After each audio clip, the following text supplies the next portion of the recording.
In a world where most people watch movies and then forget about them, 3 brave heroes join forces to watch them again and then talk about them. Join them in their epic journey as they go back in time, a decade and beyond, to revisit and break down films from a vast array of genres. Do these movies hold up over time? Are they classics? Find out on Retro Movie Roundtable. Starring your hosts, Brian Fry, Chad Robinson, and Russell Guest. Coming now to headphones in your ears. Welcome all you lords, ladies, and knights of the Retro Movie Roundtable. Welcome to the show where we watch movies and then talk about them. I'm your host, Russell Guest, and joining me today is my good friend and co-host, Chad Robinson. How you doing, Russell? I am doing fantastic. You know what makes me in a good mood? First-time guests make me in a good mood. You know what else? Yeah, you know what else puts me in a good mood? Saturday Night Live. And today we've got the best of both worlds. First-time guest and SNL extraordinaire, John Murray. How you doing, John? Pretty good. You paint me as though I'm somehow like associated with SNL.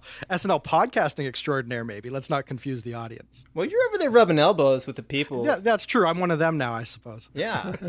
You attended the after party, which is appropriate because you host the show, SNL After Party. So, John, tell the people at home who you are, a little bit about yourself. I am from Windsor, Ontario, Canada, which is a suburb of Detroit, Michigan. I do internet-y type stuff for a living, and when I'm not doing that, I produce a podcast called the SNL After Party. It is a weekly recap of all new SNL episodes, and occasionally we delve into other stuff like vintage SNL or, other SNL topics during the off season like we do over the summer right now. It's your standard recap kind of show, but we try to shoot a little higher. We try to have an informed and brisk conversation and just try and do justice to the topic. We dig deep, we have fun, and I think it's a pretty good show. It's my little labor of love, and I'm quite proud of it. So if anyone wants to check it out, they could go over to snlpodcast.com and maybe subscribe. And you're available on iTunes, right? We are on all of the podcast consumption places.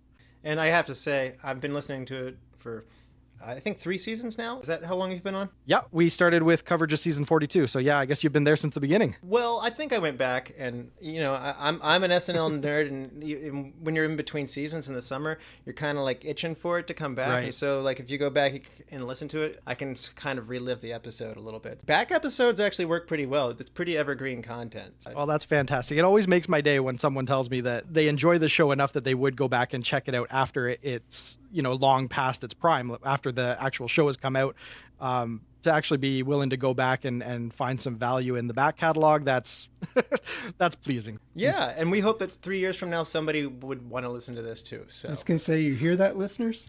Go watch the Halloween episode. I'm sad. Yeah, so if it's 2021, let us know that you listen to this. It'll make our day. Tell us on Facebook. So John, we have to hit some hard-hitting, deep questions. Are you prepared for that? Yeah, let's do it. What is your favorite Saturday Night Live character or sketch that you would want to see made into a movie? Okay, I have very mixed feelings about this question because if you know anything about SNL sketches that have transitioned to movies, it's usually really dismal. Like for every Wayne's World, there's 10 movies that are unwatchably bad. So I feel like for the good of humanity, the answer should be no SNL sketch should ever be turned into a movie because, yeah, more often than not, it's a train wreck. But that said, one of my favorite characters from recent era SNL is Bobby Moynihan's drunk uncle. He's actually just a Weekend Update desk feature where he comes out and rants in, racially charged and uninformed terms.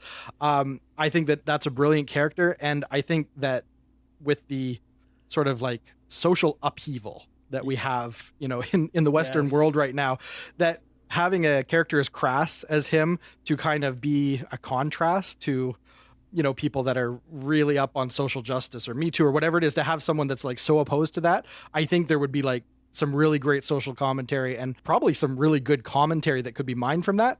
That said, he's a pretty one-dimensional character, and if his outing was the same as so many other SNL sketches, it could be, dank. But if anything had some promise, I think maybe his character would have some promise. And Bobby Moynihan's a genius, so I would love to see him transition to the big screen and really have a vehicle to put him on the map. So, Drunk Uncle, I like it. I want to know what love is. Yes. So, what is the hardest laugh that you've gotten from a movie? It doesn't have to be a Saturday Night Live movie, but comedy movie. I hate to admit it because I don't even necessarily like people to know that I've seen this movie, but probably came from Borat. I don't know if you guys have seen that, Geez. but that movie is so gonzo that you're not just laughing at the stupidity of the character, but you're kind of on the edge of your seat because everything that they're presenting feels very real and very dangerous. So it's like there's this added layer of context of just how this character could like literally get shot at any minute. There's one scene where he goes somewhere down in Texas or some southern state. He goes to a rodeo and he butchers the national anthem and congratulates George Bush on his war of terror. And to think that one unhinged person in the audience could literally take him down, and this is not a stage situation. Like these people are really like turning on him, and it's very visceral and real. That movie, it's impactful. As crude as it is, it really is an amazing feat of a movie. So yeah, there is some serious laughs to be had in that movie if you're game for it. It's quite a ride.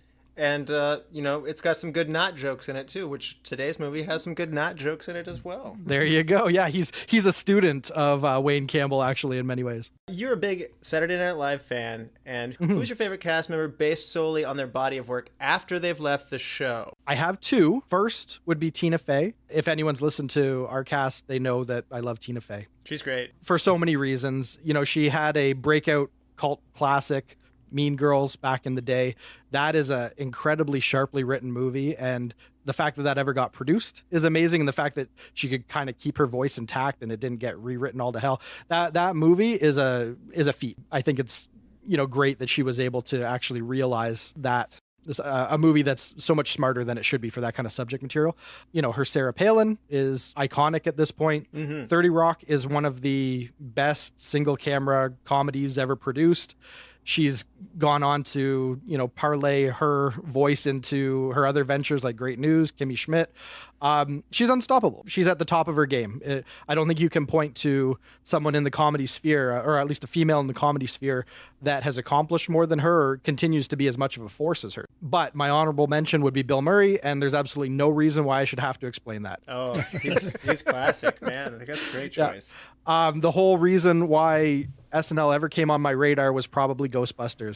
Back when I was a little boy, realizing that, everyone from that was National Lampoon, Second City, SNL, realizing that there was this world, kind of coming out of Chicago and New York that was giving birth to all these, people that I admired. That's what kind of put me down that path. So, he was right there at the forefront. He's Peter Venkman. So yeah, Bill Murray, definitely. Tina Fey, definitely. And that's not to say there aren't a lot of other great people that have come out of the show doing fantastic work. I could rattle them off for hours, but those are my tops. Those are great picks, and I really like. I'm glad that you said Bill Murray. Chad, I'm 90% certain with your love of horror movies. Is Zombie Bill Murray your favorite Bill Murray? Yes, but he did a new movie that was not good at all. Star-studded cast. It was horror zombie. It was art zombie. Not so good. Oh, okay. But so Zombieland Bill Murray. Zombieland Bill Murray. Okay. Thumbs up. Okay. Today's movie, though, Chad, what are we going to do today? Today we are going to do Wayne's World. Excellent. This movie comes out in 1992. It is a smash success. It grosses $121.6 million domestically, placing it at 8th in the box office. Pretty strong showing for a comedy of this nature. It comes in just behind The Bodyguard with the Whitney Houston movie, and it comes ahead of Basic Instinct with the spreading the legs. Sharon Stone. You got Aladdin was the #1 movie that year for a frame of reference. So this is 1992 in a nutshell. IMDb gives Wayne's World a 7.0. The critics like it more than that of Rotten Tomatoes. It's amazing, actually. I don't think I've seen this before. The critics and the audience are in complete alignment, both giving it an 84%. So critics and people can't be wrong. So all of this information just stunned me because I'm used to the era of Saturday Night Live movies not being great and not performing well. What's wrong with the movie Ladies Man, Chad? That was the first one I saw. Was it? It was. Oh, not even Blues Brothers? No. Oh, okay. I saw that later. The thing is, most comedies, even if they're great comedies and they're time tested and they're considered, classics, they're usually still really divisive because comedy rarely is everyone's cup of tea, like any particular type of comedy. So to have something that seems to connect with such a wide audience is super rare for any comedy. And so, yeah, these scores really are an amazing testament to what they tapped into with this. But yeah, people loved it. At the time, it was the playground was a Twitter for 2 years, with the lingo from Wayne's World. Like, it really had a cultural impact. It definitely did. And I always like to mention the awards that it wins. And while this surprisingly got snubbed at the Oscars and the Golden Globes and the BAFTAs, it did come away with an MTV award for Best On-Screen Duo between Dana Carvey and Mike Myers. So it did come away with some important hardware. And as I mentioned, this is the second Saturday Night Live production. They're batting 2 for 2 at this point because the previous one was Blues Brothers. Lorne Michaels has a pretty stellar record. I want to get a feel for your background on this, John. You mentioned that Wayne's World was a kind of a kicking up for you in your SNL fandom, right? So where were you when you first saw Wayne's World, and how is it coming back to it today? 11-year-old John was taken in by Wayne's World when it kind of became that phenomenon. I was already a fan of Dana Carvey's, not as much Mike Myers, but I really wanted to see the movie simply because I already loved Dana Carvey.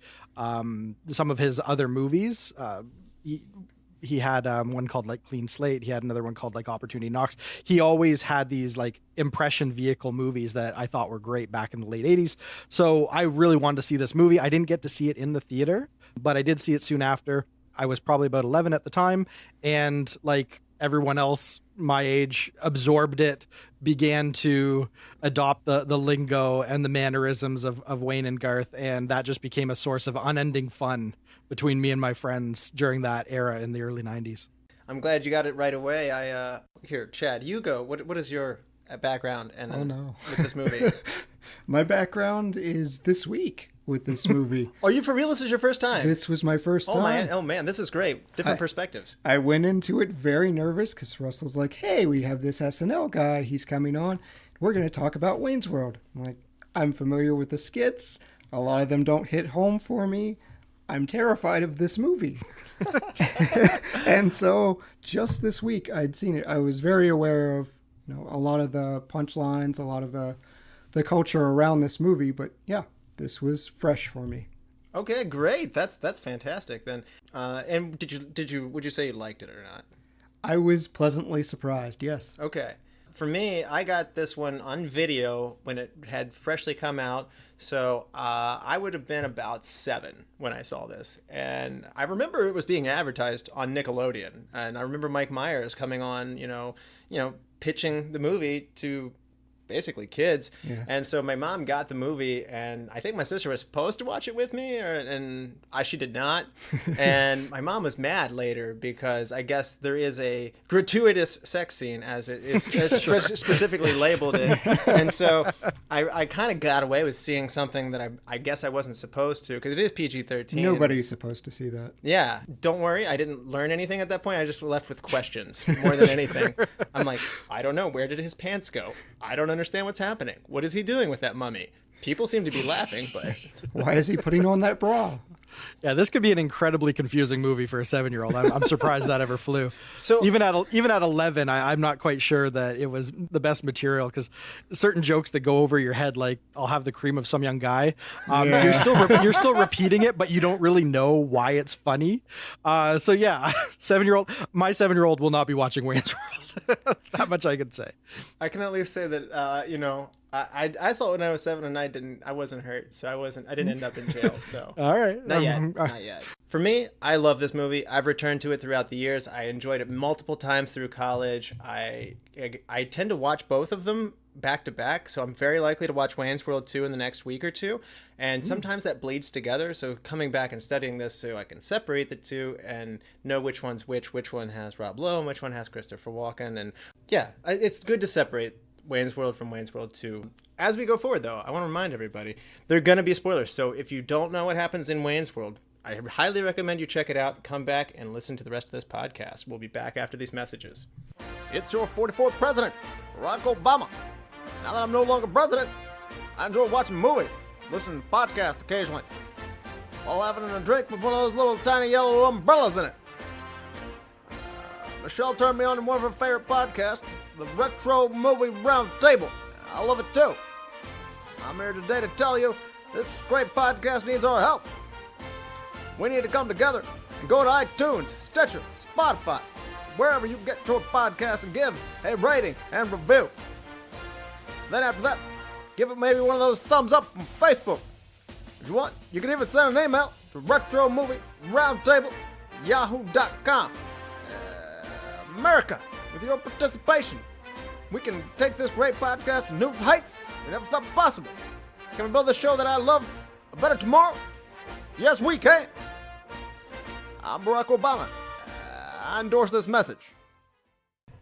All right, and we're back. John, why don't you remind people what happens in Wayne's World? Excellent.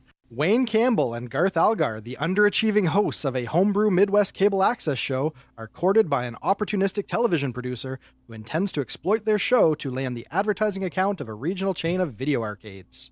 During one of their nightly misadventures in Aurora, Illinois, Wayne discovers and immediately falls deeply in love with Cassandra, the lead singer of a local metal band, Crucial Taunt, who is eager to get signed by a record label. Wayne and Garth naively sell their show to Benjamin, the television producer, who then immediately begins retooling it as a thinly veiled promotional vehicle for Noah's Arcade, whilst love-struck Wayne manages to win the affections of Cassandra. During the premiere episode of their revamped show, Wayne chafes at the idea of pandering to their new sponsor and begins to clash with Benjamin. As tensions flare, Wayne alienates Cassandra and Garth and finds himself fired from his own show, while Benjamin attempts to steal away Cassandra with promises of a record deal. Rather than wallow in self-pity, Wayne regroups, rallies Garth and his crew, and sets out to reclaim his show and win back Cassandra. Our merry band of misfits commandeer a satellite and infiltrate a local cable access studio in an attempt to beam a special performance by Crucial Taunt directly into the limo of Uber music producer Frank Sharp. Unfortunately, their plan fails, and all seems lost, when out of nowhere, Wayne and Garth reclaim the narrative and rewrite the movie's ending. In the end, Wayne and Garth solve the mystery of the haunted amusement park,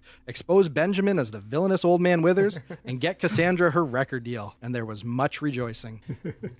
Well done. Very much appreciated. Yes, this is up there for one of my favorite movies with multiple endings. I don't know. Clue is another one that comes to my mind for three multiple endings. I don't know how many other ones are out there, but it seems to be a formula I like. Yeah, it's inspired. It was a great way to end the movie. Yeah, you can cherry pick and take which one you like. So if you're rooting for Rob Lowe, you got what you wanted. Was anyone rooting for Rob Lowe? Rob Lowe's mother was. For sure. Chad, you mentioned before not being a huge fan of the sketches of Wayne's World on Saturday Night Live. Explain how this movie wasn't more sketches, or how does this convert to a movie? I mentioned to Russell while I was kind of debating this show and texting him why I was nervous. It's like the sketches kind of remind me of Napoleon Dynamite, where it's just this awkward tension on stage, and I do not enjoy Napoleon Dynamite. I will duck whatever comments you throw at me. I don't enjoy that movie. I've watched it multiple times. It doesn't matter. Okay. But, so I was terrified that it was going to be that for an hour and a half, and I was going to say 2 stars to be nice. But but it wasn't. It was just this charming kind of, I don't know how to describe it. They just have a natural presence that I enjoyed watching the entire time, and I had fun along with them, and it didn't focus too much on their awkward show. Not at all. John, so this is a movie more about, I guess you could say, friendship and dreams, making them come true. When you saw this, were you familiar with the sketches beforehand, and were you aware that, like, as you got into this thing is going to take on a whole nother life of its own? I was aware of the sketches because in the lead up to the movie coming out, there was just a lot of promotion out there. So I did know about it, but I wasn't able to watch SNL at that point. I wasn't really old enough to stay up late as much as I would have liked to. I wasn't as familiar with the sketches as a lot of people were going into it. But I did know the Wayne character from when it was on Canadian television before SNL. So I kind of knew, what Wayne's deal was already. I was familiar with that, but I didn't really understand the dynamic between Wayne and Garth. I just knew I liked Dana Carvey. I knew that SNL was cool, and someday I was going to get to start watching it, and I really wanted to see this breakout sketch that had been all over media that everyone was starting to quote. I really wanted to know what was going on, what made this movie so special. It certainly didn't disappoint in that regard. Going down the rabbit hole, what is Wayne's World like without Garth? I didn't even know this was a thing. Yeah, so Wayne Campbell, he started out as a character that Mike Myers did in Toronto at Second City. And CBC, we have something like the BBC, like a national television station across Canada. His character, Wayne, he parlayed that into a recurring sketch on kind of like a rock talk show that CBC hosted in the late 80s. And it was called Wayne's Power Minute. It didn't really have the same format. It wasn't like him on a couch doing these jokes. It was kind of him out and about, sort of commenting on culture and just the scene. But it was the Wayne character. You know, same hat, same wig, same black shirt. It was all there. So I kind of knew that. And that's why it was even like more intriguing that Wayne, that I knew from a few years prior on CBC, had kind of made it to the big leagues. And not only was it this breakout SNL thing that I really wanted to know more about, it had Dana Carvey. And now it was also this big movie that everyone's like talking about that I haven't had a chance to see yet. So I had all sorts of incentive and background to really dig this movie when it came out. Wow, that's amazing. I had read that he had come up with the character a long time before the show, but I certainly didn't realize that he had any exposure with it. And that's very cool. So thanks for that Canadian perspective on that. We didn't get that down here, and if we did, I didn't come across it. So yeah, I don't think you guys had it down there. It wasn't something that was syndicated or anything. So Chad, why don't you give us a quick rundown of the cast so we know who our players are? First, we have Mike Myers. He's playing Wayne Campbell. You might know him from Austin Powers or the Shrek movies as the voice. Or if you're really unfortunate, The Cat in the Hat and The Love Guru. Oh! Those happened. Low blow.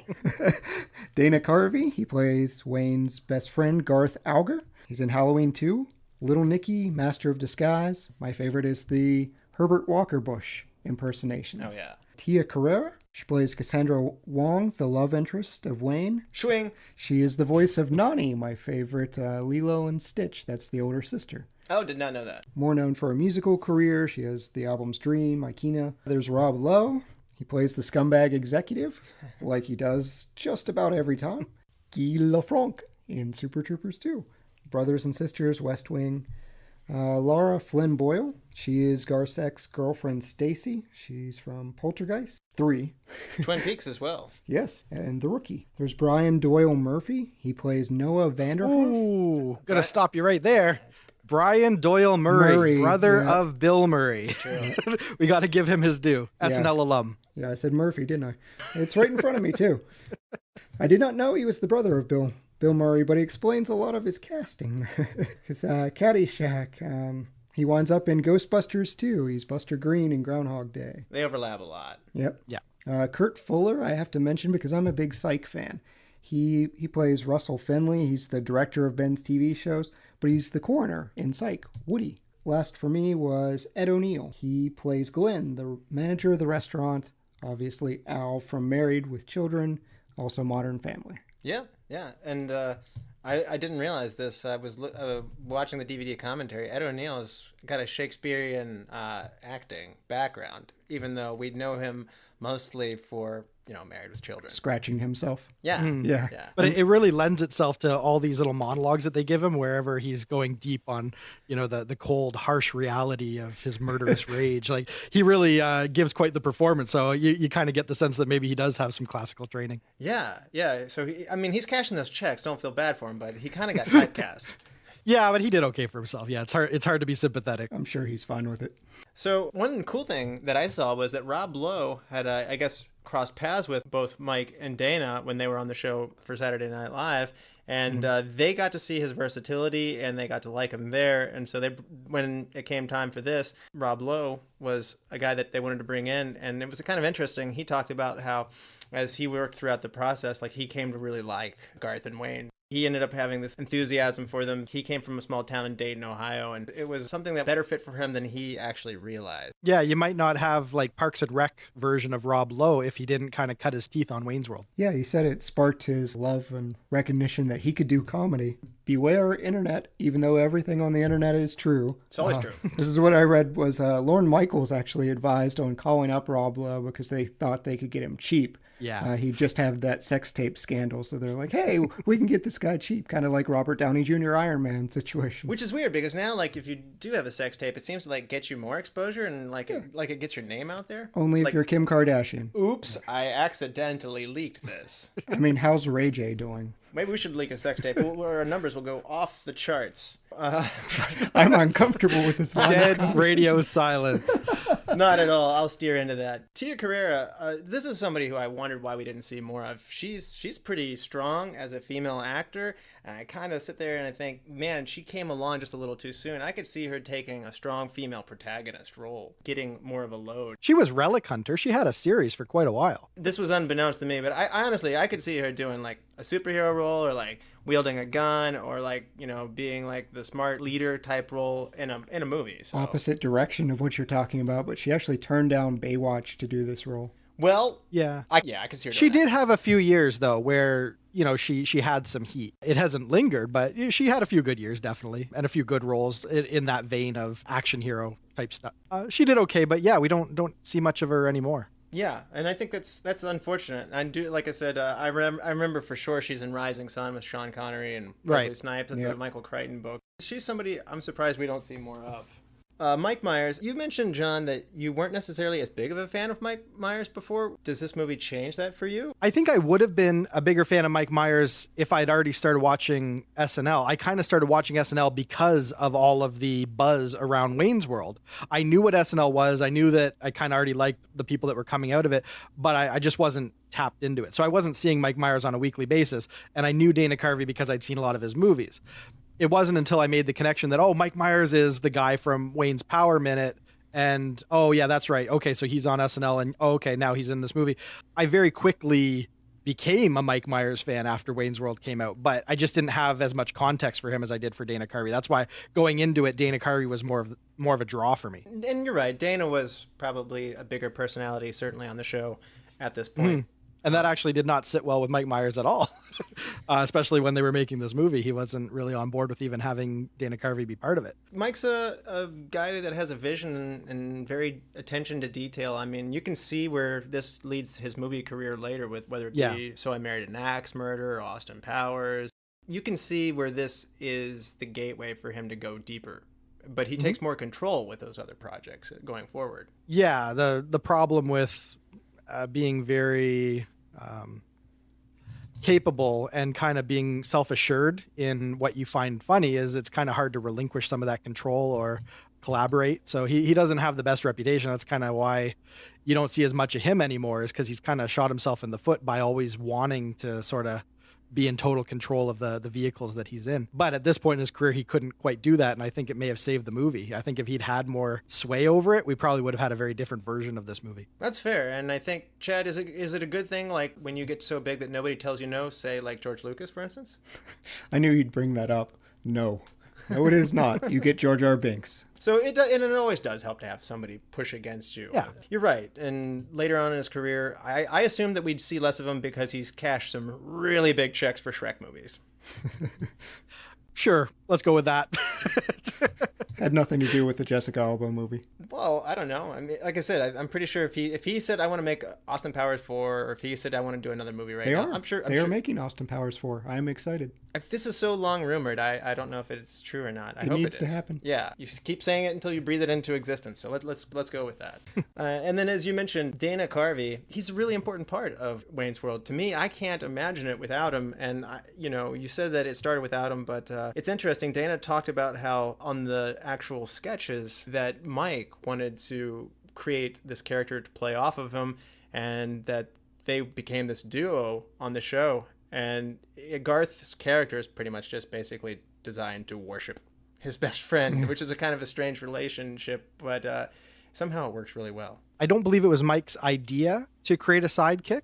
I believe it was the Turners who co-wrote with Mike Myers that helped develop the Wayne character into Wayne's World, because he was just bringing it as, here's the shtick I do. Here's this character. Here's kind of how he carries himself and what he's into. And then they had to, build a world for Wayne around it. And they really realized very early on that they needed something for Wayne to play off of for it to be funny. So, Garth became an obvious necessity. And Mike Myers was okay with it on SNL. It's just when they were parlaying it into a movie, in Mike Myers' mind, it's all about Wayne. Wayne was the original character that he's been doing for the better part of a decade. Sure, Garth worked on SNL when we were doing 3-minute sketches, but what does that have to do with this movie that I want to do? So that's kind of where he wasn't necessarily gung-ho about continuing to share the limelight with someone who was more established in comedy and in movies that really was going to be the bigger draw, the bigger headline than him. So there was a bit of ego at play there, but yeah, at SNL, there was no issue prior to the movie. And that's unfortunate because, and luckily that doesn't come across. The chemistry does seem strong, at least in the movie. Oh yeah, no, it's a fantastic duo. Like it is a classic movie pair up, and you wouldn't know that there was as much drama and just bad blood between them even during the production, because yeah, they're at the end of the day they're still pros. Especially Dana Carvey, he just came to play and he did his best no matter how petty Mike Myers may have been in the moment. I have a hard time, again, just through his stand-up or through interviews, Dana seems so likable. I have a hard time seeing anybody having a hard time getting along with that guy. Yeah, I don't think Mike Myers was having trouble getting along with Dana. I think Mike Myers was having trouble getting along with his own ego. I think it just really well, actually, in all fairness, Mike Myers was going through some family drama at the same time. His dad was very sick, so he probably had lots of reasons to maybe be a little prickly, but it wasn't his best showing. He wasn't putting his best foot forward. And fortunately, Dana Carvey was enough of a professional that he never let that derail the production. And we also have the on-screen debut of Chris Farley. It's a small part, but it's still worth mentioning. Yeah, it's still poignant to see him, considering how all that played out. Get a strange amount of information. Yes. So Lorne Michaels is the producer. He's bringing this all together, and Penelope Spheeris is in charge of this movie. She is your director. Chad, what do we think about Penelope Spheeris? I liked her. I read up on some of the influence she had on this movie. There were a lot of things that she insisted would be funny that even Mike Myers was like, yeah, that's not funny. I don't get it. The cameo from Robert Patrick, the T-1000 from T2. Mm-hmm. Mike Myers is like, that's not funny. And it wound up being one of the bigger laughs in the movie. And it's something that Robert Patrick still gets to this day. Have you seen this child? But yeah. So she had a lot of great input here. And she comes away. She didn't do Wayne's World 2. She feels a little smug about it. But yeah, she did a great job. Yeah, I think she did, and as you mentioned, John, she's got a lot to bring together with some egos, and as well as converting this thing that exists on TV to an hour and a half long movie. So, What did you think about her job as a director? Well, you're right that she had quite the balancing act. Any director has to know how to manage big personalities on set. So obviously, she had her fair share of that kind of stuff going on. But honestly, I think that she did a brilliant job on this, and I don't know who could have possibly pulled this off with more aplomb. She took a script that was obviously funny. It was obviously a winning script, but that's only the first step. You still need to know how to block these scenes, how to shoot them, how to pace them, and how to edit them in such a way that you're accentuating the jokes and really, hitting them hard. And not everyone has a knack for that. And as I go back and watch this with grown-up eyes now, I'm amazed to see just how much craft and just how perfectly realized so many of the little set pieces in the movie are. And there's very few people that know how to edit a movie for maximum comedic impact.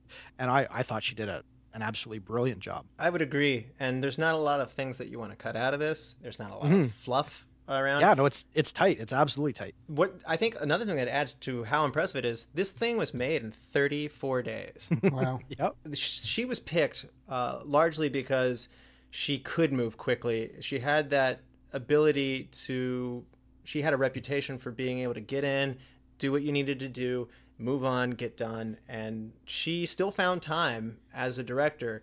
If you watch the commentary on this, she talks about how she would have to shoot things 3 times frequently because Dana would have a strong feeling. So I'd have to shoot it Mike's way. I'd have to shoot it Dana's way. And then I'd have to shoot it my way. And then we'd go, and then she says, I still had the ability to have the final decision in the end, and it all worked out for me.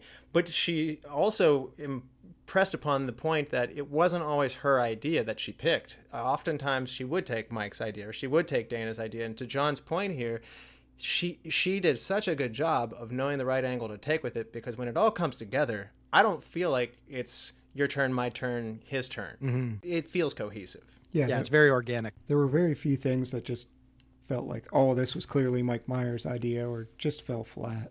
Yeah. And there are other moments too where she, as a director, and you'll see this with really great comedies, the directors don't control their actors too much. Like if you come in and you're just like saying stick to the script, these comedies don't tend to have those really sparkling moments in them.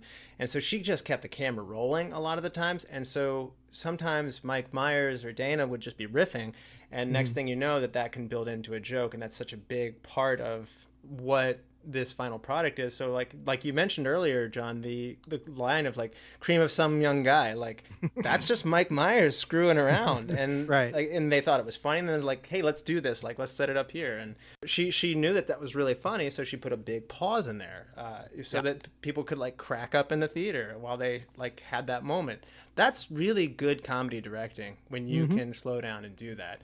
I don't know on the live show, John, do you get a sense of when they write these sketches, how much of it is them riffing throughout the week as they construct these sketches, or at dress rehearsal, and then they have to do it live? So riffing during the week, absolutely. You know, the sketches come together through a process of like nose to the grindstone writing sessions, all night writing sessions, but they're continually refined right up till the moment of dress rehearsal. And then actually even afterwards, you know, they're still doing rewrites right up between dress rehearsal and the live show. So there's always room to punch something up and keep evolving it. And there's lots of anecdotes that come out of people at SNL about how they've got a sketch, they know there's something there, you know, there's a kernel of something, but they just can't quite tap into it. They just haven't quite figured it out.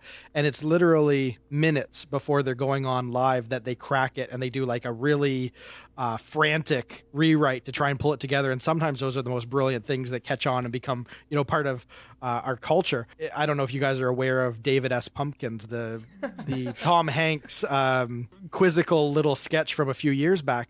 That was one of those where the guys who were working on that, Mikey Day and Streeter Seidel, they knew that they had a funny visual and a funny song, but they just couldn't quite figure out what the joke was or what the character was to underpin it.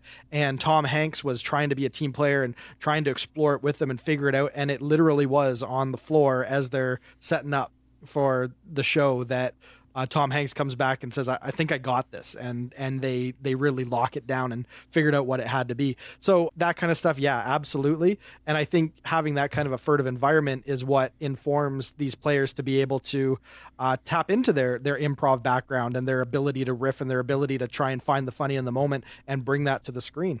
You hear a lot about some of the best comedies, how kind of like you were saying, they leave the camera running and they give the actors a chance to do something inspired. They try to lock it down with the dialogue as written, but they always try to have a safety. They try to have something else that if the stars align and something really great happens, they don't want to miss it. They want to make sure it's running. So that improv nature of comedy filmmaking it's an art form in and of itself. I think there's a reason why a lot of the SNL alums perhaps come out of that then, with that background of being able to drill and to put together something funny like that in a absolutely. week. And then that serves them well in the movie world, particularly with a comedy. So yeah, it's a boot camp. Absolutely.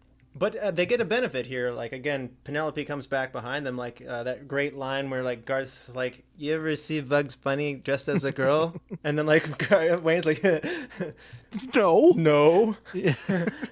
That actually is two completely separate conversations. Penelope is taking Garth saying that, and then Mike's absolutely laughing really hard at something else. And so she pieces together this conversation between the two of them. As we move forward, I really want to give a big tip of the hat. This is a big part. I mean, Mike's vision is clearly a big part of this, but also this is a skillful director that shouldn't go overlooked just because it's a silly comedy. There's a lot of care that was taken in the edit, and you do see that in like that scene on the car. Look at the scene where Wayne is unveiling his ability to talk in Cassandra's language, and they have to have everything timed to the subtitles so that they can actually use the subtitles as a running gag where they say something very curt in Cantonese, but it takes 5 minutes worth of subtitles to express it. Little things like that. Just think of the editing challenges involved in making that play without it becoming, you know, too labored and the joke kind of thudding, and then you're stuck in that scene for another 2 minutes. Like, imagine how many ways that could go wrong if you didn't play it just right, and they nailed it. They absolutely nailed it. Chet, do you feel like you're in small town America in this? Absolutely. They're high-fiving. Everyone seems to know Wayne and Garth. They're like local celebrities. So yeah, really tiny town if those are your celebrities. It's true. That's a good point. I didn't think about how well known they are in town. They get out of a car and they act like the Beatles just landed at the airport. Like, it's interesting. So many people come up to the director Penelope and they will say that, I know that donut shop. And she's like, well, it's in Los Angeles and it was a flower shop. And It doesn't exist. It doesn't exist. Or like people will be like, I know all those places in town that you shot. And again, it's not in Aurora, even though people will swear that it is. The stack of cars, though, is an actual thing in Aurora. That's some stock footage. So so if you are going to say like, man, I know that from Aurora, the stack of cars is right. John, how important is it in this movie that we have this small town environment? Well, I think it's one of the characters. Obviously, like the fact that it is kind of quintessential Midwest suburbs, that tells you everything you need to know about Wayne and Garth. Like, these guys are not hardcore, but they're just super enthusiastic about things that are hardcore. And that's so much of their character. Like, they kind of play the part and they love the scene, but these are really like timid, emotional guys at their core. They were raised in comfort. You can see it. They're playing hockey on the street out front of their suburban low traffic cul-de-sac house. You get a very clear picture of where these guys are from and how they're kind of indulged a bit, that they can actually have this show in their basement and their parents just kind of steer clear of them. It has a very true sensibility about how a lot of people are kind of raised in the Midwest, city adjacent, but not really like in the urban environment. It's just one more thing that plays very true. And fun fact for anyone who cares about the origins of the Wayne character, Aurora is a stand-in for Scarborough, which is a suburb of Toronto, which has that same basic aesthetic. It's not posh, it's not upper class, but it's very comfortable and it's very sprawling, and kids are kind of just free to roam, and you just get all that with Aurora in the movie. Yeah, again, Chad and I, we grew up in Charleston, West Virginia, and it's certainly not a major metropolitan. No. Right. And so there's a little part of me that I also see in this that I guess you could call it small town dreams. You see in that there's that sense of, I'm famous, I've got this TV show, and like, it is kind of one of those things, like if you see the weatherman in the grocery store, it's like, oh my gosh, it's like Tony Cavalier, he's like a celebrity. So yeah, it's a world unto itself. Yeah, Yes. It's a smaller stakes version of the big city, afar off, that everyone aspires to. But yeah, the day-to-day existence is a little bit more mundane and a little more attainable, right? Like, you can achieve celebrity from your basement. Oh yeah, I served Kenny Bass pancakes. I was really excited about that. So Kenny Bass is perhaps a formative guy for how we're sitting here today. He was an overweight man who came on the local news and told us what he thought about the movies, and I thought that was his only job. So I was just like, this guy has the dream. Like, he goes and watches movies, and then he comes and tells you about them on TV. Now I pay money to do that. So, and someday there'll be a generation that will be looking up to you and letting you into the club because of your notoriety, because of your little podcast and the local celebrity that you'll achieve through it. That's right. I'd like to be on such friendly terms with the police, though. That just looks like it comes in handy. I mean, yes. you can have them help give a cavity search to your nemesis at a moment's notice. That would come in real handy. Yeah, that is a product of the time. I don't know if many people have that kind of camaraderie with the local police these days, but yeah, charming, quaint, small town sensibility.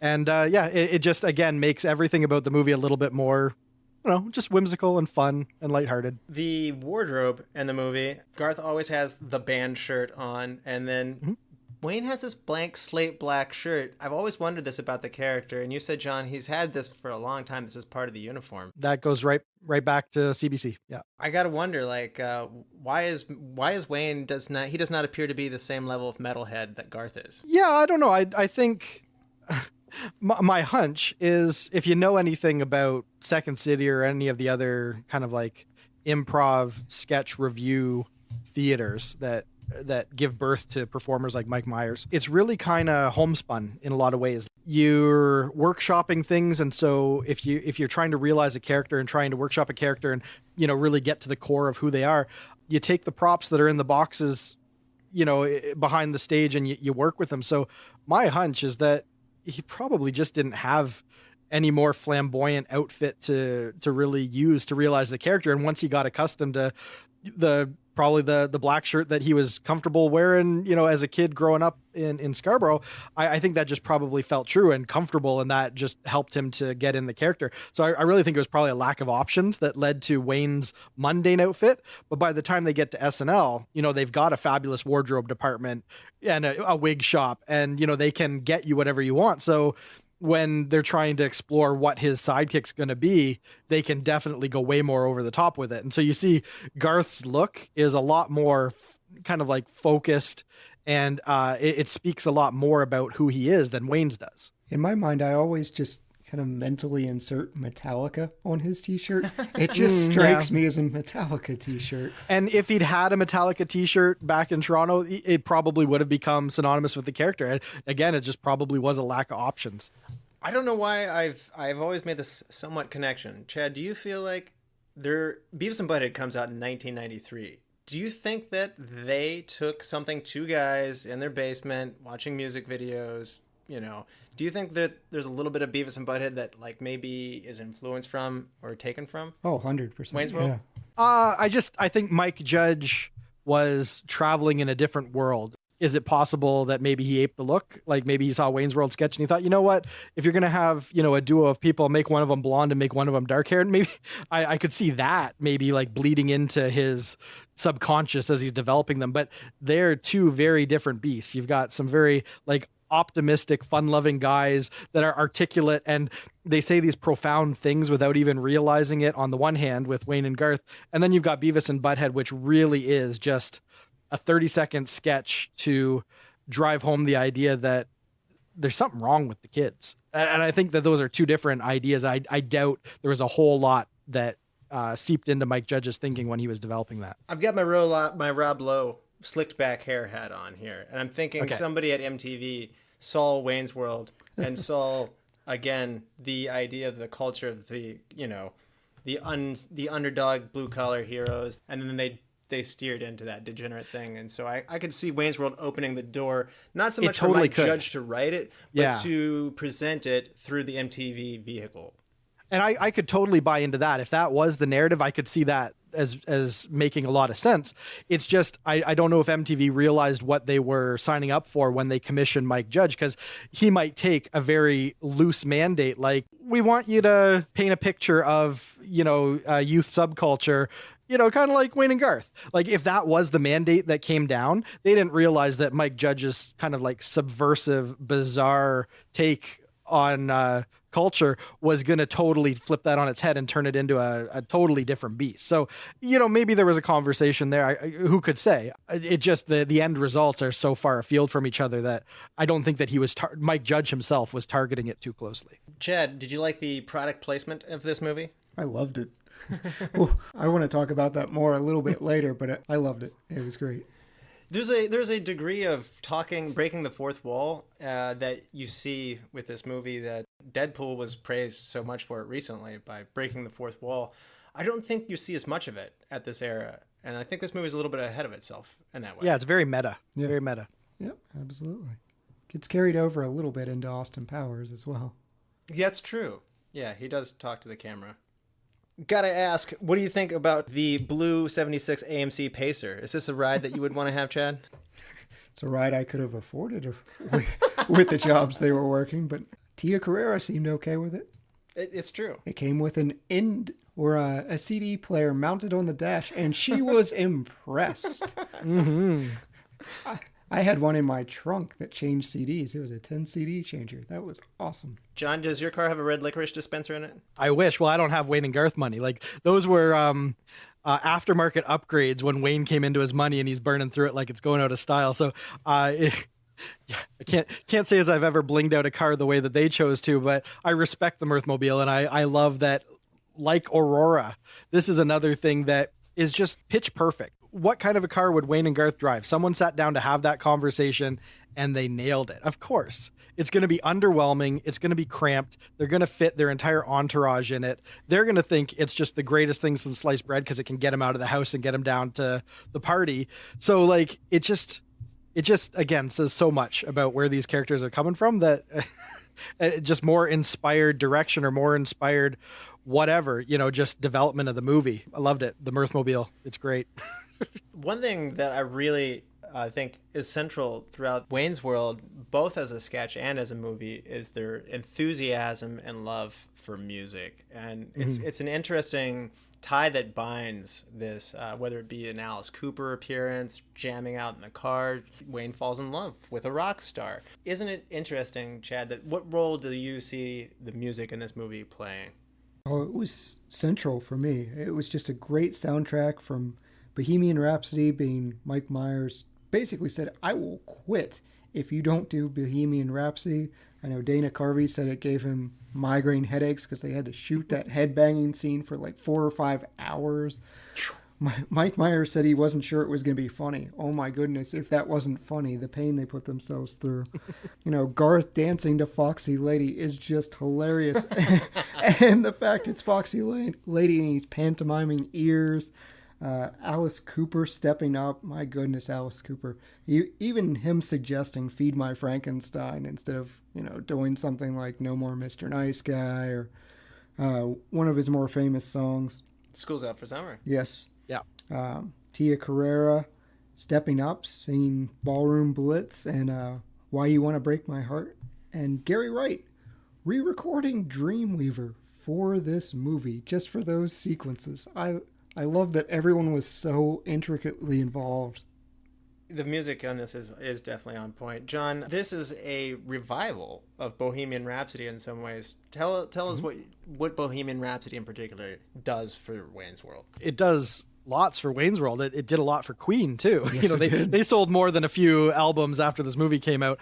I owned this soundtrack and it held up, and I think it still kind of holds up. Like I can still put it on and it sets a tone. Like it does kind of transport me back to when Wayne's World was the thing. So I have a lot of affection for the music choices that they made, not the least of which was Bohemian Rhapsody. And just to kind of drive home kind of how big Bohemian Rhapsody got because of this particular scene. When I was in, let's say, grade 5, we would have, lame like school auditorium dances. And I remember one time they had our version of MTV.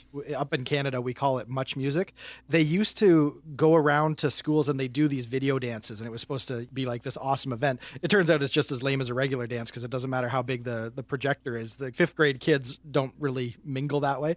But nonetheless, they kind of launched these like video music parties based on the back of Bohemian Rhapsody. Like that was how they sold them to the schools, because that was like such a big thing that like, if you could like get the kids up like headbanging the way that Wayne and Garth did, and they've got on this big projector, that was going to be like the thing that made your cheesy school party a success.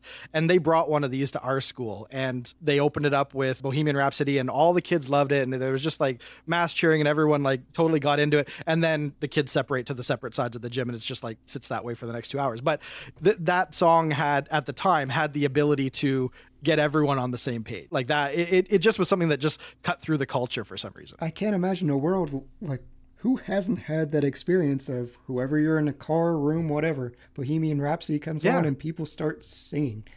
We have it now, but we kind of have it because we're playing out that scene in a lot of ways. Like Mike Myers said that, the original impetus of that was, him cruising around in their lame little car, back when he was a kid, up to no good. So people have that experience, but connecting it with a song as epic as Bohemian Rhapsody and just like how over the top they were able to go with it, that's what like really just painted that beautiful picture of that moment that we have in our youth when we're just out cruising with our friends and we think we're on top of the world, and then like a great song comes on the radio and it just like consumes you and everybody's like into it. That became the anthem that paints that picture for a whole generation now. And that's no small feat for a movie to be able to do that, and for it to just find the exact right song that lingers, that now has become, again, just part of the culture. You're absolutely right. Some of the producers wanted Guns N' Roses to be played in the car instead, and I would not want to do that. So no, it had to be Bohemian Rhapsody. It was the right call, and I'm glad that they stuck to their guns. I had to do a double take during that scene, though. One of the guys in the back looked a lot like Channing Tatum. It was like, This is about 20 years too early. Yeah, Channing Tatum would have been like 4 years old. Yeah, definitely. It was Channing Tatum's older uncle. It's interesting, fun fact here, that Bohemian Rhapsody hits number 9 on the charts when it gets its first run.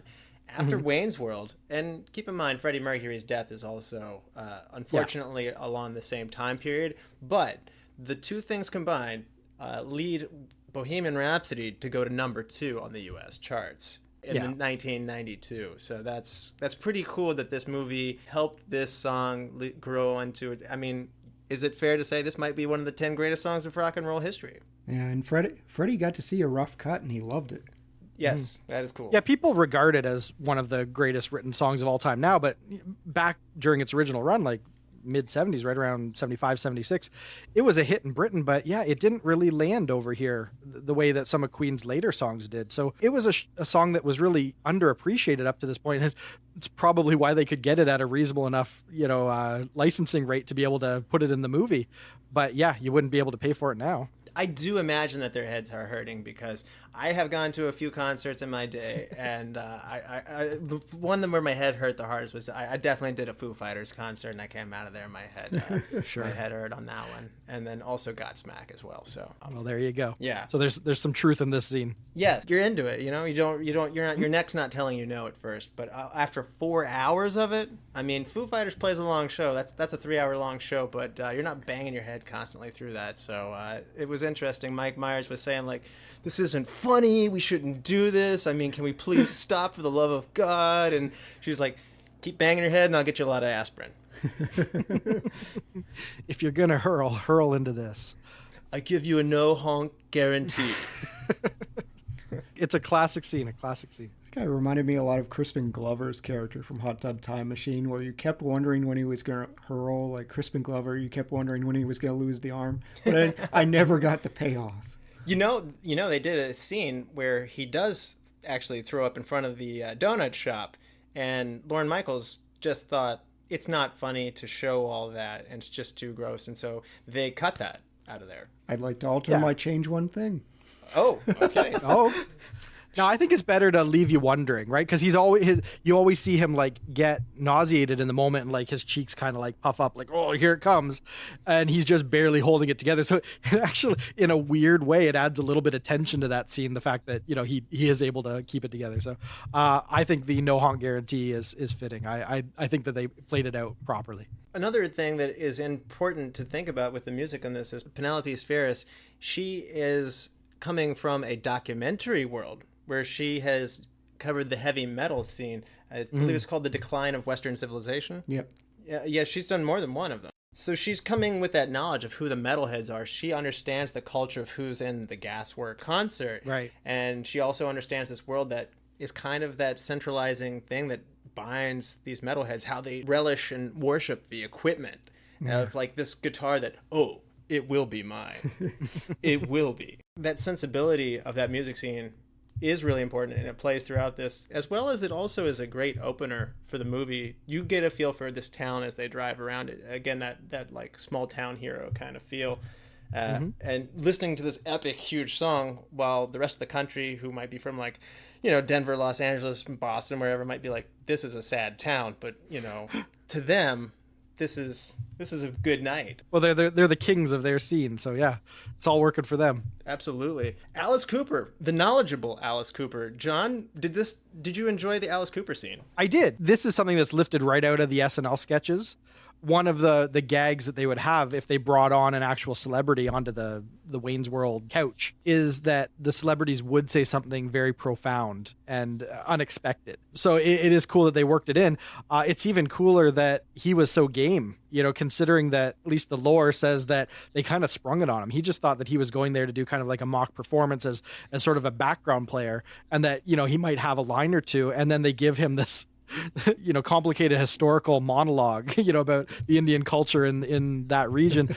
That's a lot to drop on someone who isn't really a trained actor, but Alice Cooper, he rallied, he delivered it all, just really, really well. Like that scene holds together because his deadpan, his sincerity in interacting with them, it just really underscores like how uncomfortable and ridiculous they are in the moment. The fact that he's such a grounded, reasonable person, though he's all decked out in his, like satanic garb. Yes.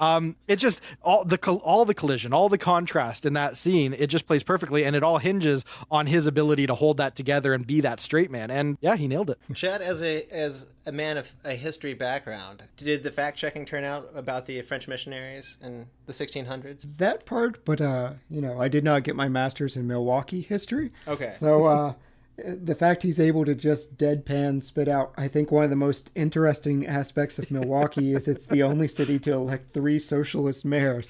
Just Does this guy know how to party or what? apropos of nothing. And I actually bought that Alice Cooper would know this. He delivered it with such authority. I was like, huh, he knows this. He does have a reputation for being, like a Renaissance man, like being a guy that just kind of knows his stuff. Yeah, for a guy that sings No More Mr. Nice Guy, he actually is a really nice guy. There you go. And you can't beat the time when he tells them to, you guys, why don't you hang out with us? And they're like, no, we're not worthy. He says he still gets that, and he still gestures like to kiss the Yeah, ring. like the queen, yes, kiss my ring. What a fun scene. And it could have gone wrong in so many ways. Like if Alice Cooper didn't just happen to have the personality where he could sell that material, it could have gone in a totally different direction. I think this is a credit to the directing and the editing too, in just how nicely these scenes flower. I want to see the unedited portion though, because Alice Cooper says it went on for like 5-6 minutes where they keep saying ridiculous things while they're bowing and shit. It might be a little long in the tooth, but I kind of want to see like a minute or 2 of that. Yeah, what else did they say? Like, we're scum. Yeah, he said it got pretty vulgar at a certain point. I can see that, yeah. We are the mold that grows on the side rim of the toilet. Oh, no. Because they were just trying to make him laugh, and he would not do it. Way to not break Alice Cooper. So some people that you might not think of being musicians, Dana Carvey actually does his drum solo in the store, and he says that I'd be terrible by musician standards, but by regular people standards or by like comedian standards, people are like, oh, you're good. Yeah, that really stuck out to me. I was like, wait a minute, he's actually playing that. That's not dubbed over. Yeah, he's done that bit a few times. He had his own sketch show for a while, and sometimes he would do that as a bit where he'd just like kind of run into the audience and there'd be a drum kit like at the back of the studio, and he'd do that same, but basically the exact same performance from Wayne's World. As much as he plays some sedate characters, he's kind of a little manic and a little sort of hyperactive naturally, and you can kind of see that aiding him in his drum playing. He can definitely wail. I like to play the drums. I like to play. Yeah. And then somebody else who did some of her own performances, Tia Carrere. Carrere.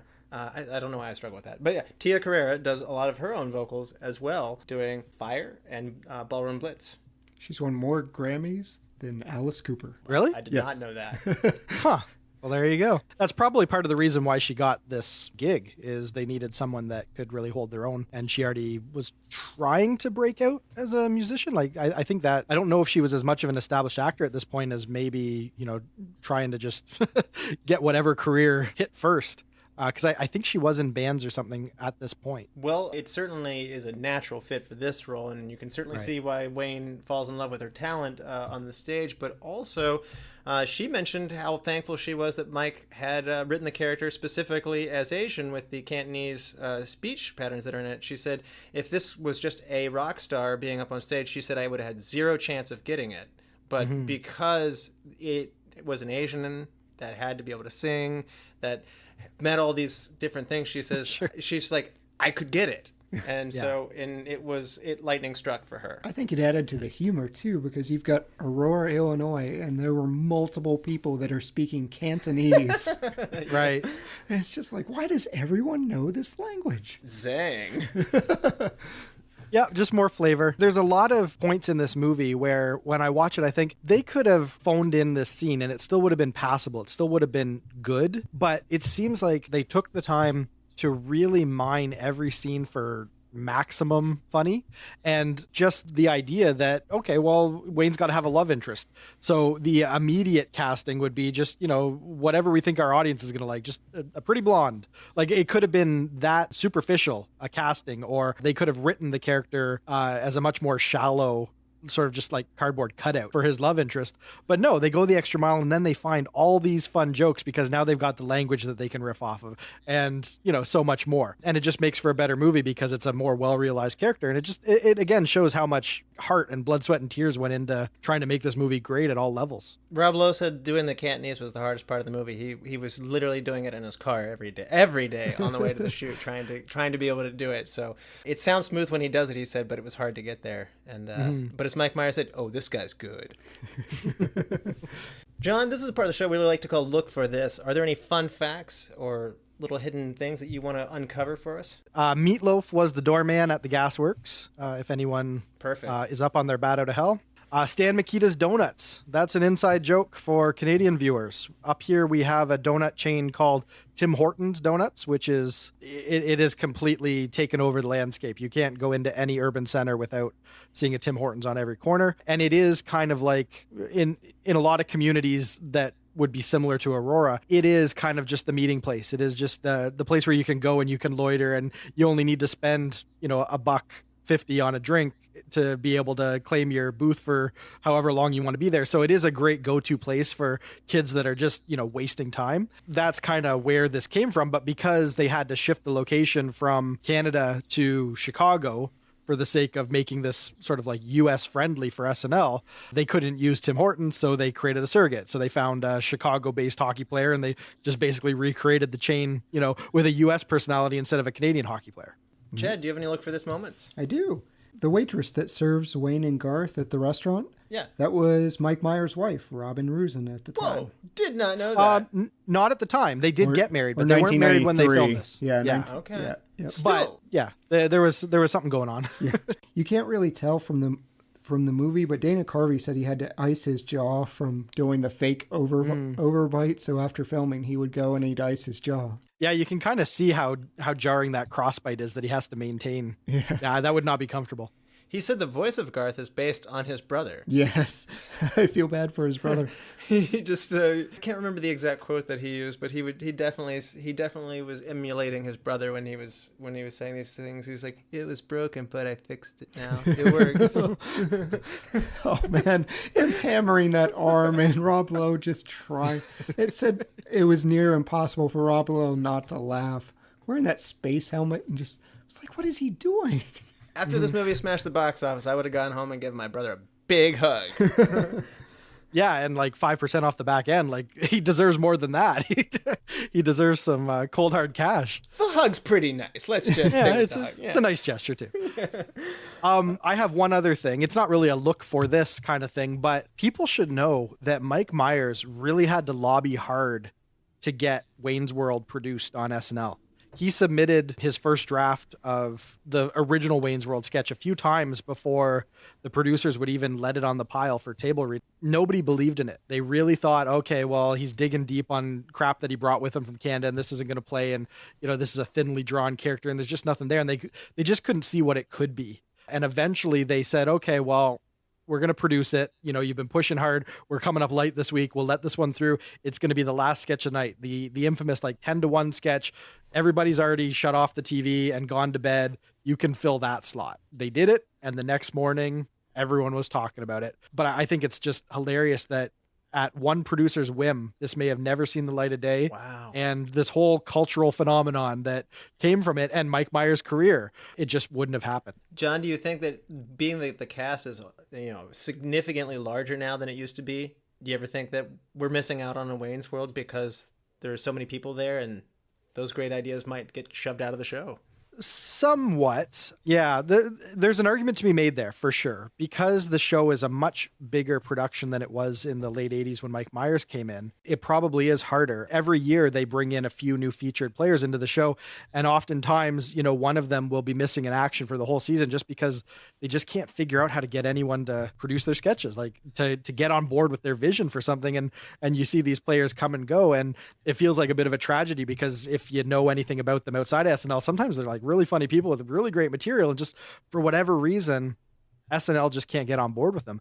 It is the tragedy of the show, is that they have to make tough calls, and they're producing, or they're basically writing somewhere around 30 to 50 sketches a week to whittle it down to what ends up in the show. So there's a whole lot of stuff that never sees the light of day, that if they had more time to fine tune it and rewrite it and draft it, they could probably turn a lot of stuff into brilliant things, but the nature of the show just doesn't allow for that kind of babying of material. So yeah, a lot of stuff slips through the cracks, and a lot of players do too. So I could definitely see some merit in what you're suggesting. You're right. I mean, the only place I saw John Rudnitsky was on a milk carton. Sure.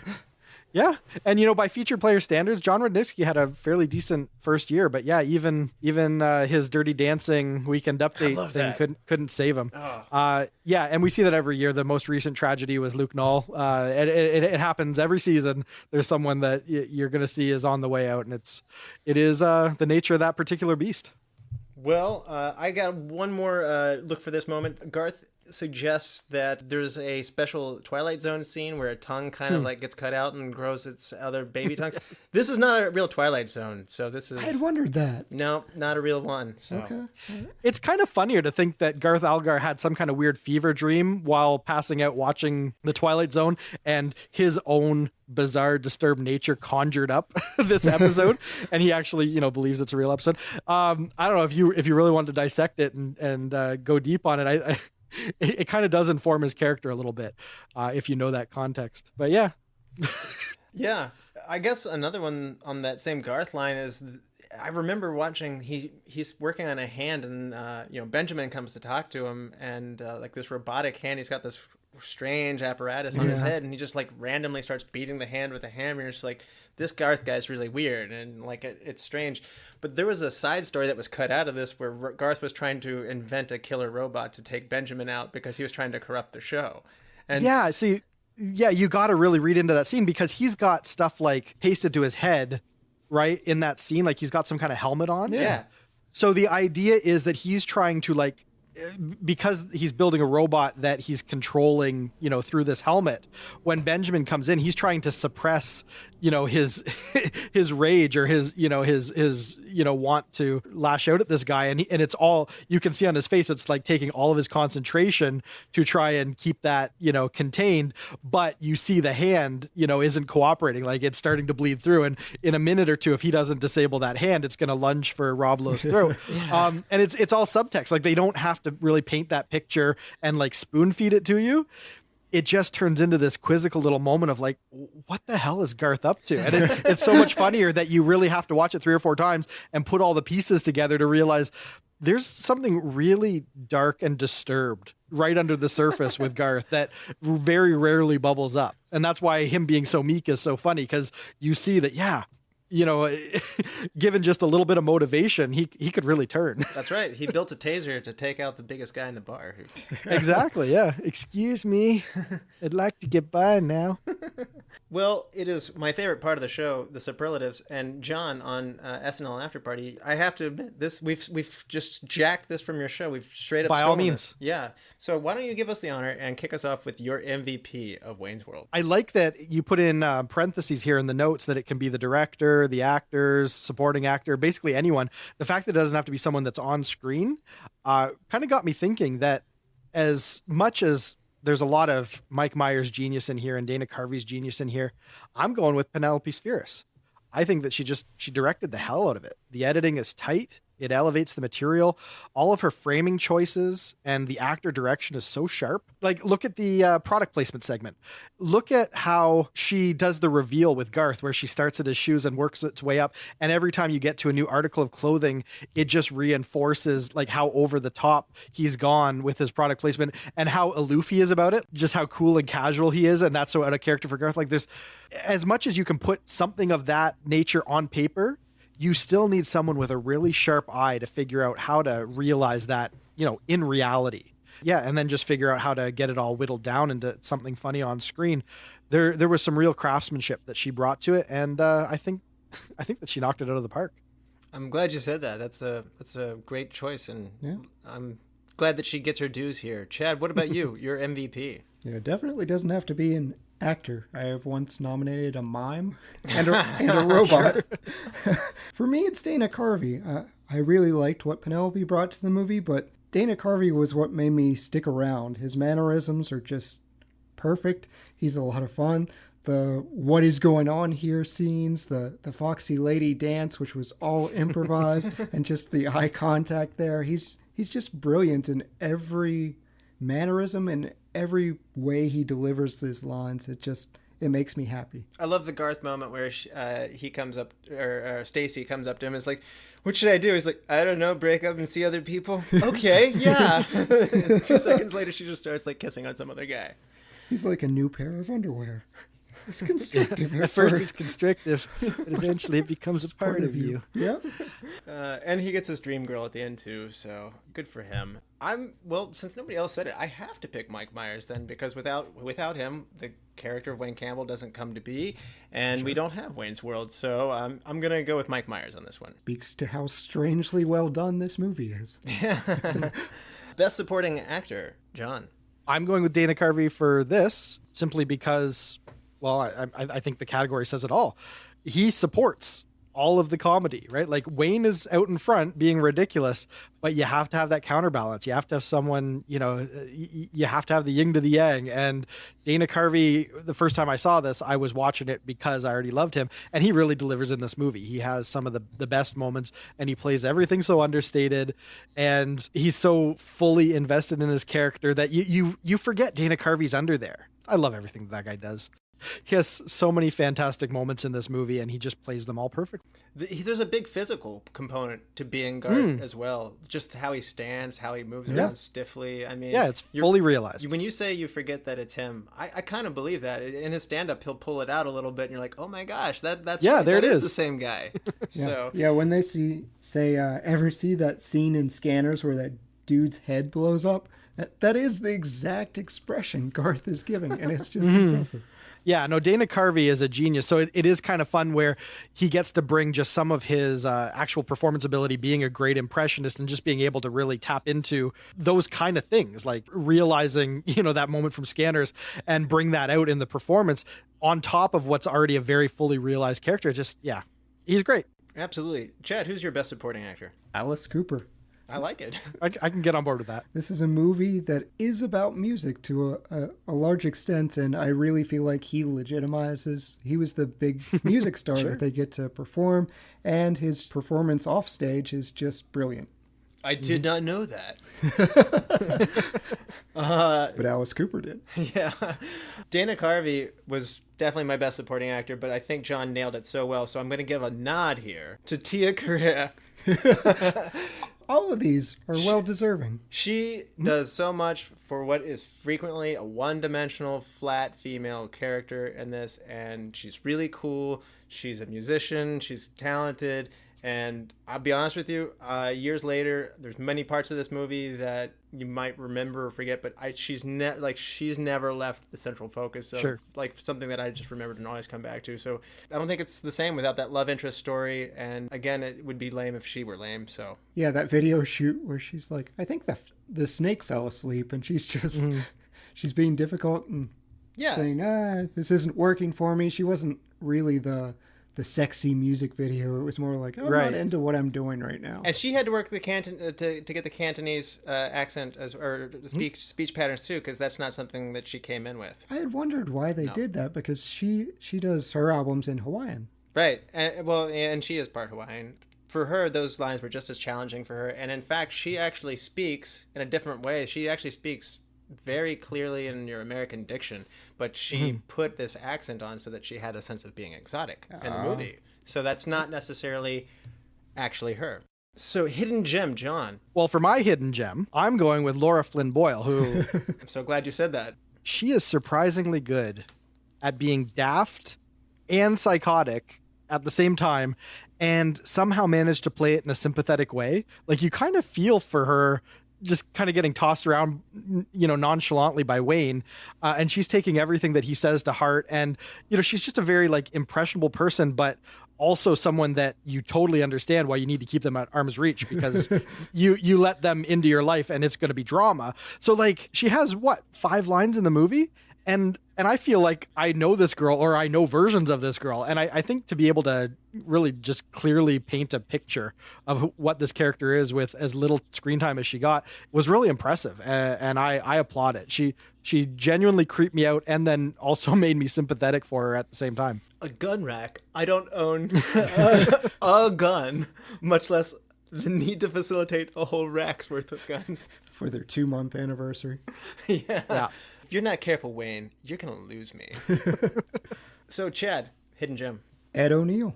I loved him as Glenn, who's just constantly reminiscing about how violent he wants to be. Like, why is it if a man kills another man in battle, it's called heroic, yet if a man kills in the heat of passion, it's called murder? That is... And the fact that Wayne's more offended that he's talking to the camera than like talking about murdering people. Yes. Or steam coming out of the body. Yes. Did you know And a if you cold kill night. a man in winter, steam comes out of the wounds? I was just thinking about filing a grievance with the labor union. No, I'm with you. Ed O'Neill's my hidden gem as well. Small presence, but great job on this. You said it all there. So, recast. John, if you had to recast somebody, who would it be and who would you put in their place? I wouldn't. It's great as is. Final answer. Oh, the ultimate cop-out. Wow. No, it's not a cop-out. I honestly, I went to IMDb, I went through the entire cast, and I said, who would I rather see in any one of these roles? And I couldn't do it. Everybody in this movie plays their role perfectly. And I don't think the movie would be as good. I honestly don't have a better answer than that. I think they nailed the casting the same as they nailed so much in the production of this movie. All right, then. Chad, who are you recasting? I did have a tough time with this as well. I really didn't expect that going in. I was like, this will be easy.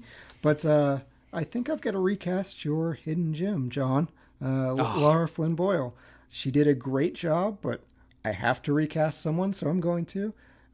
Maybe just because I just finished Stranger Things, but I'm putting Winona Ryder in the role. I really feel like she could dial up the crazy. I feel like she could be the clingy, crazy ex-girlfriend. She certainly does it in Black Swan. Yes. Fair enough. So my recast is going to be Colleen Camp as Mrs. Vanderwolf, or Mr. Vanderhoff. It's a deep cut, but I'm going to go ahead and put Jan Hooks in there. Okay. Yeah. I want to thought about that. I want to see another SNLer in there. Okay. So Chris Farley is in there, and I just thought getting Jan in there would be a fun thing to do. And so best shot of the movie, John. This is tricky because it's not a movie that has sweeping vistas. It's true. And a whole lot of cinematography that you can really point to. It's true. But if you look at the movie, it's so competent. Like every scene is painting the appropriate picture for what they're trying to stage. Like there was never any time where I felt like a camera move was out of place or the blocking was wrong or anything like that. So there weren't a lot of bad shots in the movie. One thing I really did like was they have a shot when they first enter the new studio, the version of Wayne's basement in the studio. They have a crane shot outside of the producer's cove, the glassed in area with all of the, the production equipment, the control room, basically. They have a crane shot from outside the windows that they then pan around down into the studio. It said something about the production values that they actually kind of like staged the whole, the whole set from top to bottom. And it just, for whatever reason, that camera move and the way that they bring the studio floor into view, I just thought that was a really great way to frame it. It's right out of the cinematographer's handbook. It's not like a revolutionary shot, but in a movie that isn't trying to let the cinematography upstage the comedy, it was something that I felt was cut above. So I'll give it to that. So you're talking about the moment like in the studio where like they're like saying that's Wayne's basement, but we're not in Wayne's basement. Right. But if you see how they start that scene, they start it from outside the control room looking in through the glass so that you get the sense of where it is in the space of the studio. And then they move the camera so that you see what they're seeing. And then Garth does that line. And it's just a really competent way to frame that scene. It was more than they needed to do because you could just have a stationary camera behind them inside that control room, and then you could cut to a scene of the studio floor, and that would be a lot easier. But for whatever reason, they thought, let's pull a crane in here. I think we can have more fun with this. I like it. And Chad, what's your best shot? I mean, John's right. This isn't exactly a cinematic masterpiece, but I like the shot with Garth and Wayne on the hood of the car as the planes fly over. Sure. Yeah. And that's a 4-foot model they actually fly over. That's not a real plane. I kind of guessed. Did you now? Well, okay. So my best shot would definitely be the car ride shot when they're looking in and you see all 5 of them from the hood of the car. Again, I'm a Queen fan. I like the song. I like this moment. It's the start of the movie for me. It's where the movie really picks up and goes into gear. It's all coming together for me, and this shot somehow captures the moment of these guys just relishing in their music and loving it. So good call. Yeah. Best scene, John. There's a scene near the end of the movie where Garth and his cohorts are on their heist. They're trying to get the satellite and everything queued up so they can do the beam in to the producer's car. And Russell confronts them, and they have kind of this standoff moment where Russell, the ever loyal, lapdog and henchman of Benjamin, is going to foil their plan. And Garth has to talk him down and win him over and break Benjamin's control of him. And they throw in every standoff movie cliche in the dialogue that you possibly could. And the way that Dana Carvey delivers all of that is just really sincere and really funny. And then at the end of it, he tries to paint this illustration of, look, if Benjamin were an ice cream flavor, he'd be pralines and dick. And that's what finally flips the switch and switches Russell out of it. And then Russell becomes their loyal lapdog and, aids them. I don't know what it is about that scene, but I just think it's brilliant. I think it's just perfect comedy, because it's informed by other movies. So you get that, you get that little bit of nostalgic factor of, yes, these are true tropes and true cliches that they're playing up. But then you've got dialogue that is so quintessential Garth, that has to be, delivered by Dana Carvey. I don't think anyone else could get away with it. And it's just fun to turn Russell. You never really know if he's the villain or not, but you're wary of him throughout the movie. And they're able to bring him on board. And it's so fun. So fun. Yeah. And Chad, what is your best scene? It's really tempting to pick Laverne and Shirley, that parody scene. That was shot for shot perfect. But for me, it was the product placement. Starting with the Doritos when Mike Myers is kind of hamming it up for the camera. Then it cuts to Garth and the Reebok. Then they go to Nuprin, which I don't think is a real thing, but they're little, yellow, different. Oh, I'm pretty sure that was. Maybe I'm just remembering, the Wayne's World bit now, but I could swear as a kid I remember advertisements about the little yellow different pill that was trying to distinguish itself from the aspirins and Tylenols. Yeah. But he concludes it by drinking a Pepsi, and I'm just clapping through the scene. I like it when, the Reebok outfit that Garth has. It's fantastic. It's brilliant. It's like people don't do anything except for money. And that's just really sad. No, it's a great choice. And I don't want to be one note because I almost never pick my best shot and my best scene, but the scene is more than just the car ride. I like that opening part where we're going around town, where we see Wayne get out and we see him see his dream guitar, and we see them pick up their drunk buddy, and we see the head banging. And again, to me, maybe it's just because I love this movie so much, but it's to me, this is I'm about to have a really good time. And because it's early in the movie, it's the introduction to that. And I have a close runner-up, and I have to mention it. The triple ending is just great. Sure. The Scooby-Doo ending, especially. Old Man Withers. I would have gotten away too if it hadn't been for you meddling kids. Pesky kids. Yeah. Yeah, it's great. This is a tough one. Change one thing. John. It's hard. If there was one scene that I think you could just chop without the movie being any worse for it, is a scene that everyone really loves, but I think it's inconsequential. So I'm going to go with Robert Patrick as the T-1000, pulls him over when he's, racing home to win Cassandra back or whatever. I think that scene, because it's standalone and it doesn't impact any other story threads or anything like that, is inconsequential. And it's kind of an inside joke. If you haven't seen the movie, there's nothing really there for you to take away from it. So as much as people love that scene, I think it's probably what I would chop out. Hard cuts. Chad, change one thing. I feel like I have to say this while ducking, but I'm changing the Scooby-Doo ending. I'm throwing things right now. You better be ducking. I'm fine with the bad ending and then the time machine and then cutting immediately to the good ending. That would have made me happy and I would have found it charming. The Scooby-Doo thing was too much. I just thought it was dumb and I'm no fun. I'm sorry. Oh, okay. Comedy rule of 3. They had to do 3. Yeah. Just not the rule of 2. The Sith? That's a Star Wars thing. Yeah.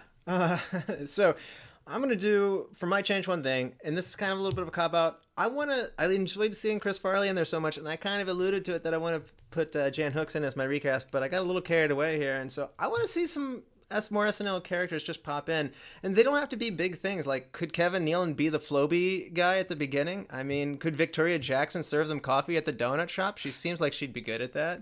I mean, Adam Sandler would be an awesome metalhead to have out and stage or backstage with, Alice Cooper. I mean, Tim Meadows would be awesome as like the TV cable station guy who tells them where Wayne's address is and they're not supposed to. And he's like, I'm really not supposed to give this to you. And how good would Phil Hartman be as another sleazy executive friend of like Rob Lowe's, being in that room with, Russell and Brian Doyle-Murray at that point. So, or even have Lauren in there. Yeah, and how good would John Lovitz be as Mr. Big, the record guy? That would have been great. Yes. So I can't argue with that.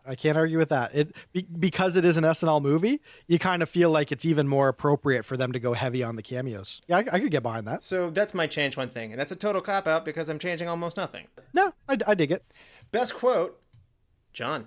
The second time they are on the car at the airport and they're kind of having it out, right? Like all of this pent up frustration and jealousy and all that stuff's coming to a head, and Garth finally unburdens himself, but as he's beginning his diatribe, he's drowned out by jet engines. Yeah. And so we only get the hint of what he's actually ranting about.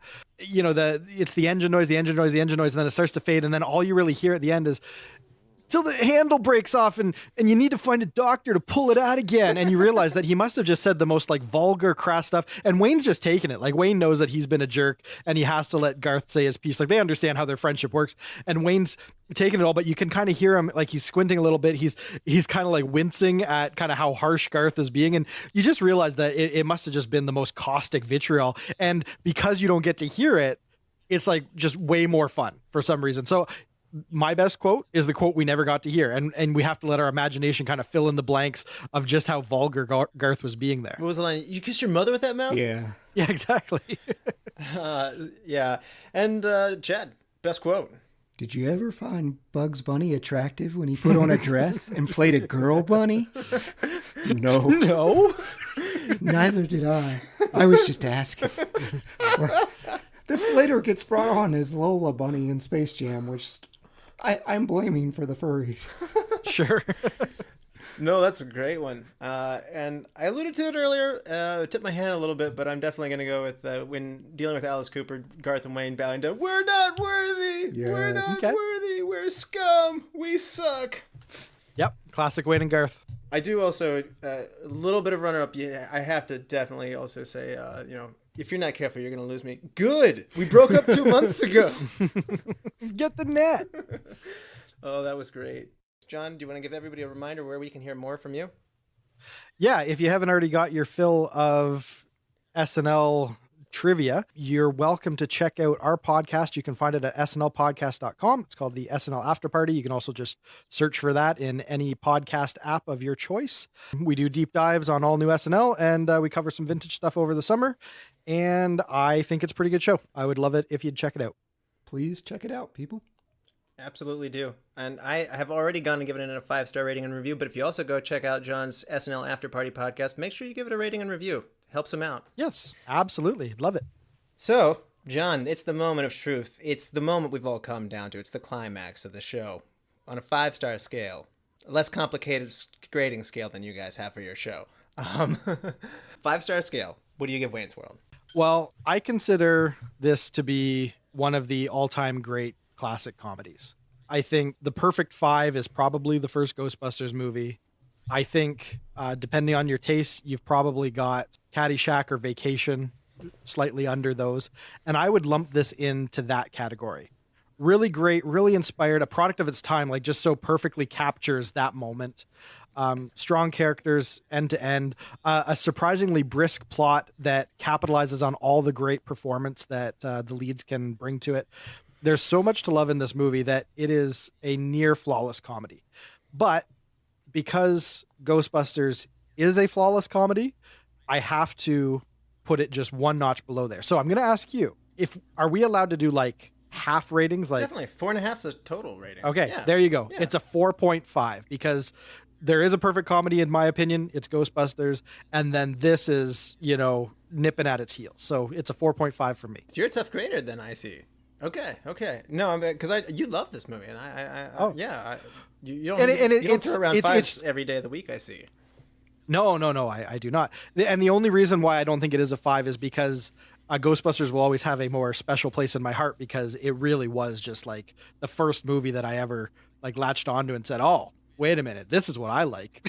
This is the kind of person I'm going to be. I'm going to dig this kind of stuff. Like it formed me. And so in my opinion, you can't touch that. The only perfect 5 that I will ever award will be Ghostbusters, but this is a great movie. Well, my wife Mary approves. That's her favorite movie, Ghostbusters. So, well, there you go. Disappointed my wife.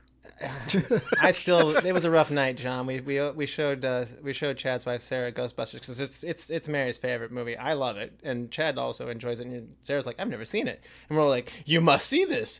And then we all sat like watching her facial expressions during the movie, like, how great is this gonna be, huh? And nothing lands, eh? And the lights weren't on. It was a 2-star for her. Oh, that's the worst. I hate it when I think something's great and I talk it up and then I like stage a viewing, specifically to try and win someone over. And yeah, they can't get on board, and it's so hard to like sit there and watch them not enjoying it. Yeah, I've had a couple of those. I feel for you. That's a terrible experience, and I feel that Ghostbusters deserves better. So I blame you guys. You should have sold it better. I know. And hey, I have a similar story. 4 of us came over from my office, all Star Wars nerds, and my friend from China had never seen the original trilogy, and we showed him all 3 in one day, and he's just like, it's kind of slow and like meh. Yeah, well, it's got that 70s pacing that our modern audiences that are all like hopped up on Marvel movies don't necessarily get. But yeah, that's a tragedy. I've done that too. I've shown some people like A New Hope, and you don't realize that if you're not remembering how excited you were as a kid, it does have some basic issues. Like it does take a long time to really like ramp up, which is great. That's great cinema in its own right. But yeah, it's hard to get someone on board if they're just used to our modern pace of movies. I guess so. Chad, 5-star scale, Wayne's World. What's it going to be?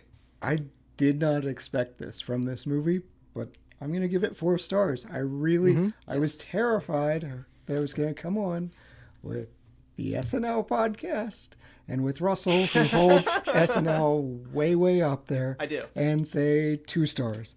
But it was charming. It was dumb, but it was fun dumb. And I like fun dumb. So, for all these reasons, watch this movie. It's a great time whether you like the skits or not. Yeah. And very good.